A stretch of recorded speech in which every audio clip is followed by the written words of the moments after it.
Thanksgiving at the Carter family estate in Greenwich, Connecticut, was always an event. Crystal chandeliers, imported wine, catered food from Manhattan's finest restaurants. Mom treated it like a performance where everyone had a role to play. My role apparently was the disappointment. I'd driven up from New York City that Wednesday afternoon, hitting traffic on I-95 for 2 solid hours. My phone kept buzzing with work emails.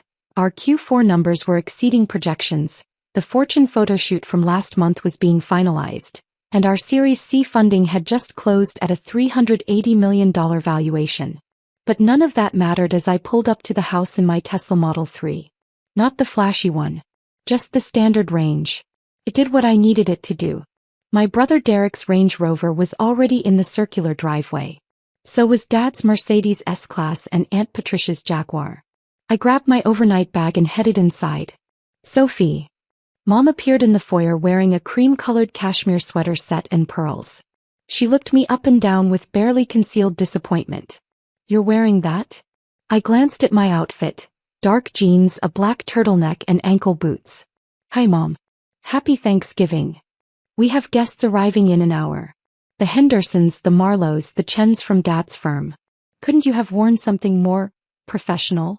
I'm comfortable. She sighed the way she always did when I failed to meet her expectations. Well, at least come say hello to your father. He's in the study with Derek. The study smelled like leather and expensive scotch. Dad sat behind his mahogany desk. A partner at a white shoe law firm, he'd made his career representing Fortune 500 companies in mergers and acquisitions. Derek stood by the window, drink in hand, looking every inch the successful investment banker in his tailored suit. Sophie, Dad said without looking up from his laptop. How's the drive? Fine. Traffic wasn't too bad. Derek turned, smirking. Still driving that little Tesla? I thought you'd have upgraded by now. It gets me where I need to go. Barely. What's the range on those things? Like 250 miles. He swirled his scotch. I just picked up the new Range Rover. 400 horsepower, custom interior. That's a real car. Congratulations. How's the startup going? He said, startup, the way some people say, adorable. It's going well. Still doing that payment processing thing? What was it called again? PayBridge. Right. PayBridge. He shared a look with Dad. You know, my firm just advised on a fintech acquisition. Real company, $2 billion valuation. That's the kind of scale that matters in this industry. I'm aware. You really should think about getting a real job, Sophie. Goldman is always hiring. I could make a call. I'm good, thanks. Mom appeared in the doorway. Guests are arriving. Derek, go help your father greet them. Sophie, try to look enthusiastic, please. Thanksgiving dinner was exactly as excruciating as I'd anticipated.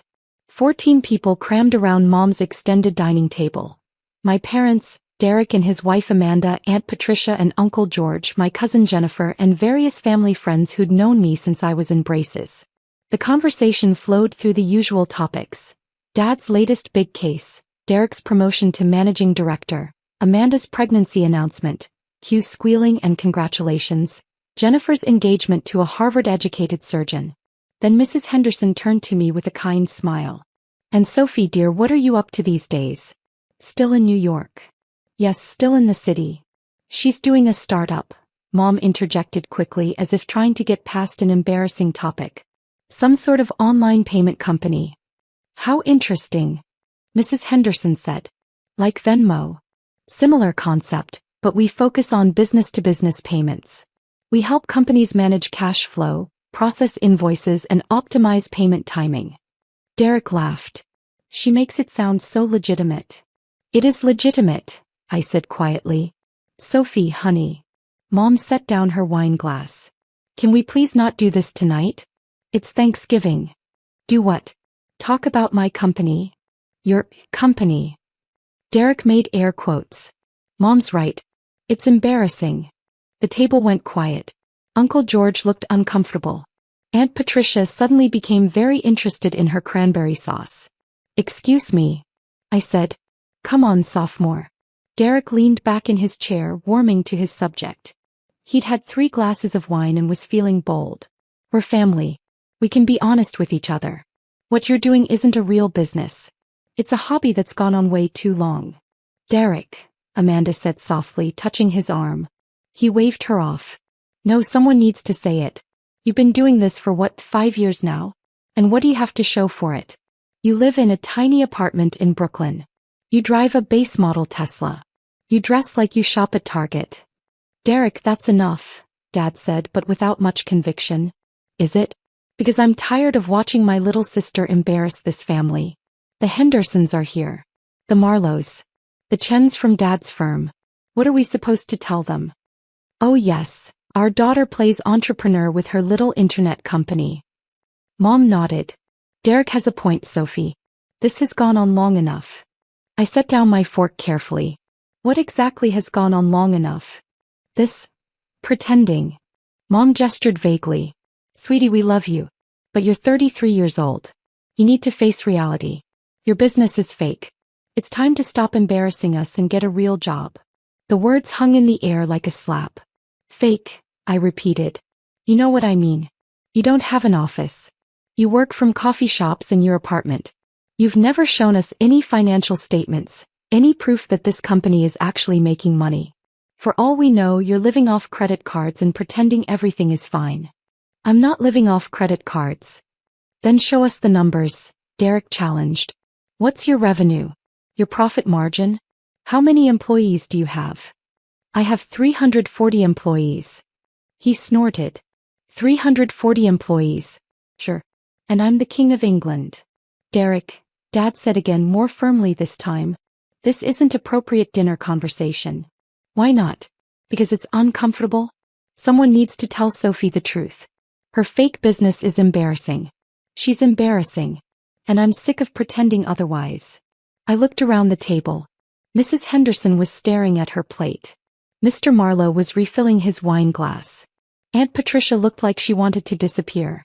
Nobody was defending me. You're right, I said quietly, standing up. This isn't appropriate dinner conversation. Excuse me. I walked out of the dining room, grabbed my coat from the hall closet and headed for my car. Mom caught up with me in the driveway. Sophie, wait. Where are you going? Back to the city. You're leaving? It's Thanksgiving. And I just got called embarrassing and fake in front of your dinner guest. I think I'm done. Honey, Derek didn't mean it like that. He's just worried about you. We all are. I unlocked my car. You think my business is fake? You think I'm embarrassing? There's nothing left to say. Sophie, please. Just come back inside. We can talk about this. No, Mom. We really can't. I drove back to Brooklyn with tears blurring my vision. Not because they'd hurt my feelings, though they had. But because after 5 years of building something incredible, my own family had looked at me and seen nothing but failure. The thing is, they weren't completely wrong to have been skeptical 5 years ago. In 2020, I'd quit my job as a financial analyst at JP Morgan Chase to start PayBridge. Everyone thought I was insane. I'd had a 6-figure salary, excellent benefits, a clear path to VP. And I'd walked away from it all to chase what Derek called a payment processing pipe dream. The first year was brutal. I burned through $85,000 in savings. I lived on ramen and coffee. I coded until 3 a.m. most nights, teaching myself Python and SQL because I couldn't afford to hire developers. But I'd seen a gap in the market. Small and medium-sized businesses were drowning in late payments and poor cash flow management. The existing solutions were either too expensive or too complicated. I wanted to build something simple, affordable, and actually useful. PayBridge launched in 2021 with exactly one client, a struggling furniture manufacturer in Queens who owed me a favor. We processed $47,000 in payments that first month. Then word spread. By the end of 2021, we had 200 clients and were processing $12 million monthly. By 2022, we had 2,000 clients and $127 million in monthly transaction volume. By 2023, we'd expanded to 8,500 clients, hired 180 employees, and were processing over $400 million monthly. This year, 2025, we had 15,000 clients, 340 employees, and were processing $1.3 billion in monthly transactions. Our annual revenue was $127 million. We just closed a Series C funding round at a $380 million valuation. 2 weeks ago, I'd done a 6-hour photo shoot for Fortune magazine's CEO of the Year feature. They were profiling 40 CEOs under 40 who were transforming American business. The magazine was set to hit newsstands tomorrow, Black Friday. But I'd never told my family any of this. Not because I was hiding it, but because they'd never asked. They'd seen my small apartment, my unremarkable car, my casual clothes, and decided I was failing. And I'd let them believe it because part of me wanted to see how long it would take them to actually show interest in what I was building. 5 years. The answer was 5 years, and they still didn't care enough to ask real questions. I got back to my apartment in Park Slope around 11 p.m. It was a 1-bedroom, 850 square feet, with hardwood floors and a view of Prospect Park. I'd bought it outright in 2023 for $1.2 million. No mortgage, no landlord. Just mine. My phone had been buzzing nonstop. I'd ignored it during the drive, but now I scrolled through the messages. 15 texts from Mom. 8 texts from Dad. 3 texts from Derek. 1 text from Aunt Patricia. I opened Aunt Patricia's first. Aunt Patricia. Sophie, I'm so sorry about tonight. Derek was completely out of line. Your mother shouldn't have let it continue. I hope you're okay. Call me if you need to talk. At least someone in my family had a conscience. I scrolled to Derek's messages. Derek, you're being dramatic. Derek, it's Thanksgiving. Come back. Derek, fine, be that way. But you know I'm right. I deleted them without responding. Mom's messages were variations on a theme. Please come back. You're overreacting. Derek had too much wine. We love you. Dad's messages were shorter. Your mother is upset. Call her. I turned off my phone and poured myself a glass of wine. Tomorrow was going to be interesting. Black Friday morning, I woke to my phone exploding. I turned it back on at 7 a.m. to check work emails, and immediately the notifications started flooding in. Aunt Patricia, Sophie. Is this you? Photo attached. The photo was the Fortune magazine cover. There I was, photographed in our office headquarters in Manhattan, sitting at my desk with the New York skyline behind me. The headline read, CEO of the Year, 40 under 40. And in smaller text, Sophie Carter, 33, built a $127 million fintech empire that's revolutionizing B2B payments. Aunt Patricia, I'm at your parents' house for breakfast. I just opened Fortune magazine. Your mother's face is white. Call me immediately. I grinned and poured myself coffee. My work phone started ringing. It was my CEO, Michael. Have you seen the Fortune cover? He asked. Not in person yet. Is it out? Sophie, it's everywhere. Twitter is exploding. LinkedIn is going crazy. Our website traffic is up 400% in the last hour. We've gotten 47 new client inquiries since 6 a.m. That's amazing. Amazing? It's insane. The PR team is freaking out. In a good way. They want to schedule interviews. Forbes wants a follow-up. TechCrunch wants an exclusive. Bloomberg. Send me the list. I'll review it this afternoon. You're eerily calm about this. I knew the cover was coming, Michael. Yeah, but did you know it would blow up like this? They're calling you the quiet giant of fintech. They're comparing you to the Stripe founders. Let's not get carried away. I'm serious. This is huge. You should come into the office. The team wants to celebrate. I'll be there in an hour. I hung up and checked my personal phone again. 32 new messages. Mom, Sophie, Aunt Patricia just showed me a magazine. Is this real? Mom, why didn't you tell us? Mom, call me right now. Derek, what the hell? Derek, is that Fortune magazine cover actually you? Derek, Sophie, call me. Dad, your mother is very upset. We need to talk about this Fortune article. Jennifer, cousin, I just saw the cover. Oh my God. Why didn't you tell anyone? Amanda, Derek's wife Sophie, I'm so proud of you. That cover is incredible. Derek is processing. Call when you can. I ignored them all and got ready for work. The PayBridge offices occupied the 14th and 15th floors of a building in Midtown Manhattan. Glass walls, standing desks, a full kitchen, and a view of Bryant Park. We'd moved here in 2023 when our team outgrew our previous space in Brooklyn. When I walked in at 9 a.m., the entire office erupted in applause. There she is. Michael shouted. CEO of the Year. Someone had printed the Fortune cover and blown it up to poster size. It was hanging in the main conference room with a banner that read, "We always knew." My head of engineering, Lisa, handed me a mimosa. "You're a celebrity now.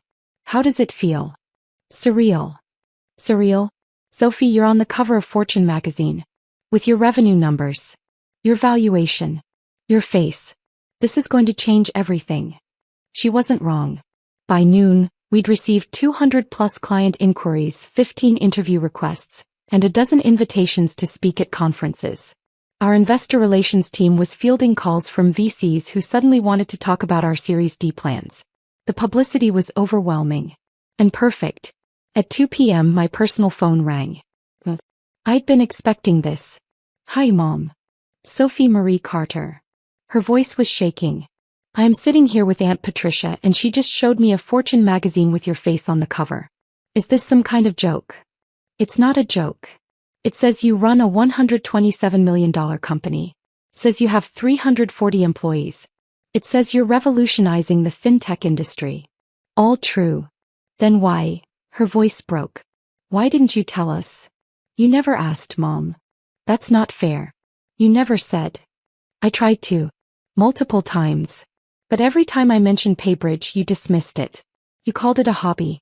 Derek called it embarrassing. You literally told me last night that my business was fake." Silence. "Is Dad there?" I asked. "He's reading the article right now. Sophie, this says you raised $85 million in funding. It says you're processing over $1 billion in transactions monthly. How is this possible?" "Because I'm good at what I do. But you live in a tiny apartment. You drive a regular car. You dress so casually. I live in an 850 square foot apartment in Park Slope that I own outright. I drive a Tesla because it's efficient and reliable. I dress casually because I'm comfortable and my clients don't care what I wear. None of those things have anything to do with whether my business is successful."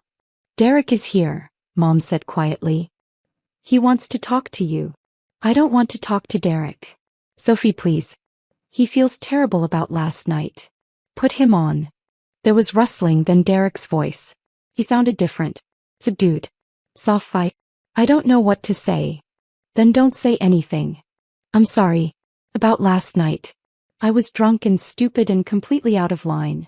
You called my business fake. You called me embarrassing. In front of Mom and Dad's friends. I know. I'm an idiot. I had no idea. None of us did. Why didn't you tell us?" "I tried to, Derek. Every time I came home I talked about PayBridge. But you never listened. You heard startup and decided I was failing. You never asked about revenue or clients or growth. You just assumed." "You're right. I did assume. And I was completely wrong." He paused. "The article says you're processing $1.3 billion monthly. That's more than my entire division at the bank handles." "I know. It also says you turned down acquisition offers from JP Morgan and Goldman Sachs." "I did.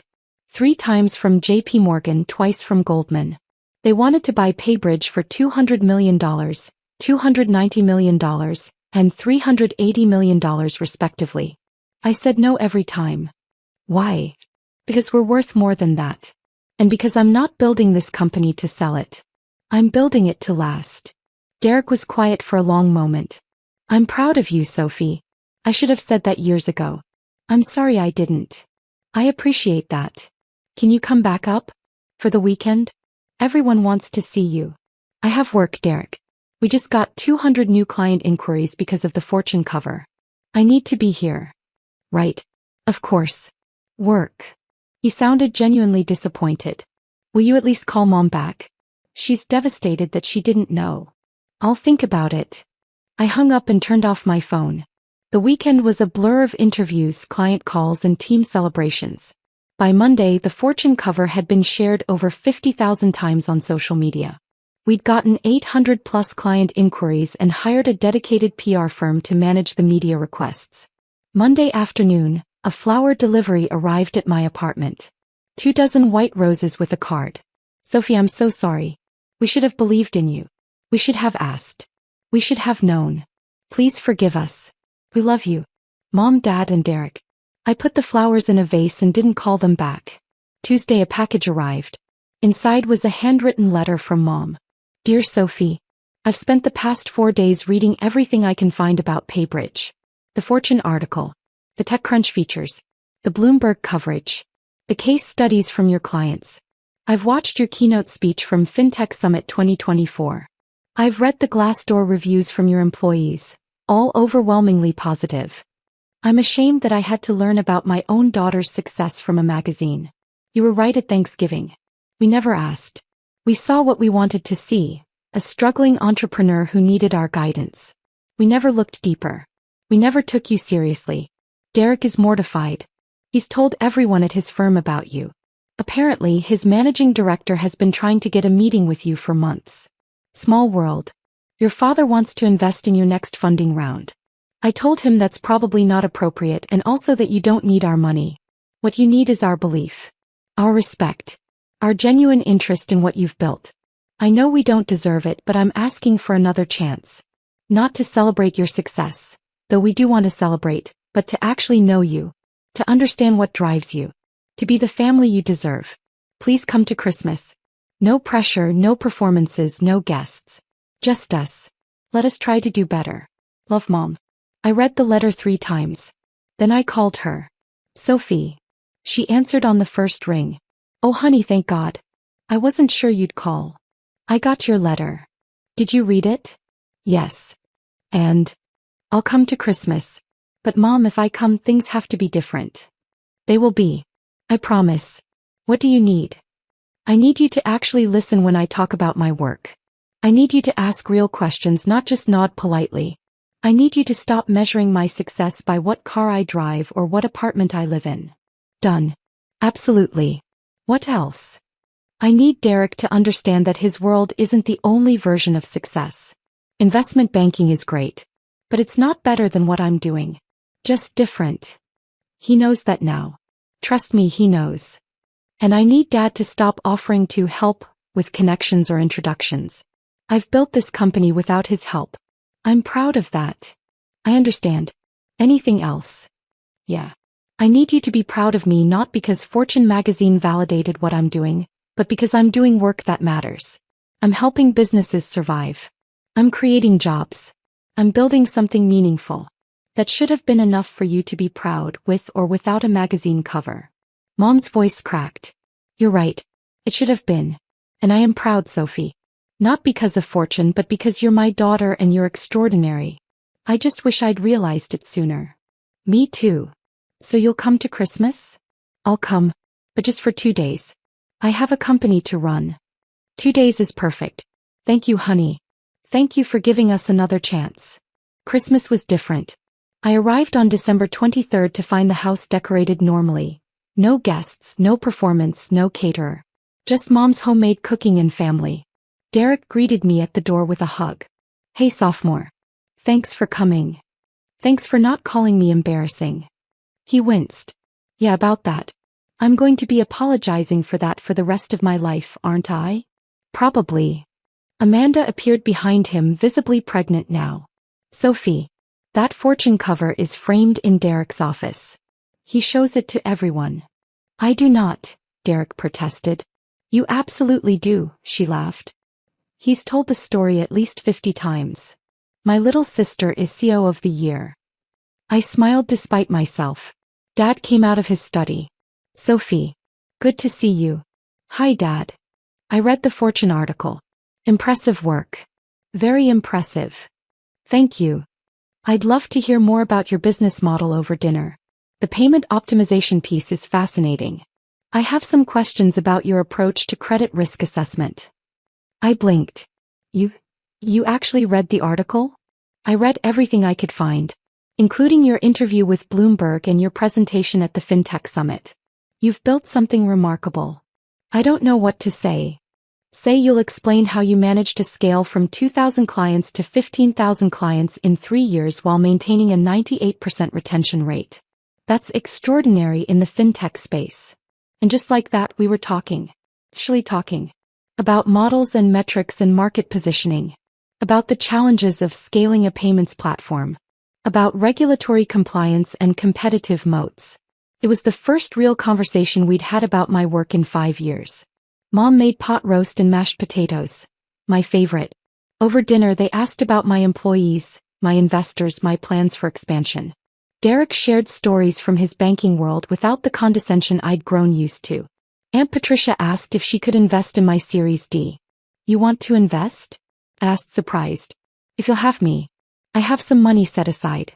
I've always wanted to invest in startups and I can't think of a better bet than you." "Aunt Patricia, our minimum investment for the Series D will probably be $500,000. I have it." I stared at her. "You have $500,000 you want to invest in PayBridge?" "I have $1 million. I was going to split it between you and a few other opportunities, but if you'd prefer the full amount, let me send you the investment materials. Talk to your financial advisor. Make sure it's the right move for you." "Already did," she said. If the Fortune magazine profile was accurate, this was a no-brainer. By the end of the weekend, I'd had more meaningful conversations with my family than in the previous 5 years combined. On Christmas evening, Derek pulled me aside. "Can I show you something?" he asked. He led me to his old bedroom, which Mom had converted to a guest room. On the desk was a framed photo from Thanksgiving. Not the awful Thanksgiving where he'd called me embarrassing, but from 2019, the year before I'd started PayBridge. We were both laughing at something Dad had said, young and careless. "I keep this here as a reminder," Derek said quietly. "Of what?" "Of how badly I screwed up. I had a sister who was building something incredible and I was too arrogant to see it. Too caught up in my own definition of success to recognize anyone else's." "Derek, let me finish." When I saw that Fortune cover, my first emotion wasn't pride. It was shame. Because I realized I'd been treating you like a failure when you were succeeding beyond anything I'll ever accomplish. "That's not true. You're a managing director at..." "I'm a cog in a machine, Sophie. A well-paid cog, but still a cog. You built the machine. There's a difference. Both things matter." "Maybe. But I should have respected what you were doing. I should have been curious instead of dismissive. I should have been your biggest cheerleader, not your harshest critic." I put my hand on his shoulder. "You can start now." "I already have. I've been telling everyone at the bank about PayBridge.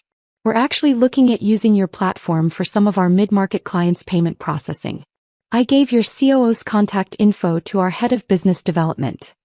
"You did?" "I did. And Sophie?